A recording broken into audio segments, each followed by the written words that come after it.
The overarching topic of my paper is sport development and purpose in the United States and the Soviet Union. This paper hinges on comparisons between various aspects of sports between the US and Soviet Union. My thesis for this paper is as follows. The development and purpose of sports in the Soviet Union and the United States gives rise to the distinct cultural differences between the two nations. I think that this topic is important to consider for a variety of reasons. When we think about sports in a certain country, we can think about it historically, politically, how athletes perform, how they train, etc.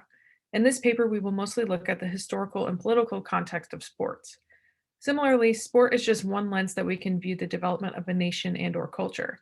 You could instead look at industrial development, GDP, military strength, immigration, again, etc. However, sport is one of the most advantageous lenses to use because it permeates throughout the entire world. The Olympics and World Cup are evidence of this.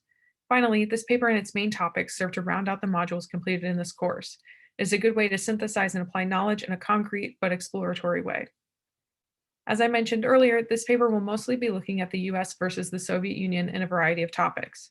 Because I'm an American and have experienced the culture and development in my life, evidence for the American side of the argument comes from both personal experience and various published analyses. On the Soviet side, the evidence is rooted in historical and comparative analyses. The evidence included in the paper will serve to illustrate these 3 points. First, we need to know and show what life was like in order to present a truthful synthesis of these topics. Second, to illustrate how sports affected the US and Soviet Union, it would be best to speak on both sides and point out any discrepancies or commonalities. Lastly, as we relate these topics to today's culture, the points discussed earlier will provide a roadmap leading to our conclusions. The course itself gave us a glimpse into the development of Soviet sports. Now we are able to compare that to how sports have developed and affected American life.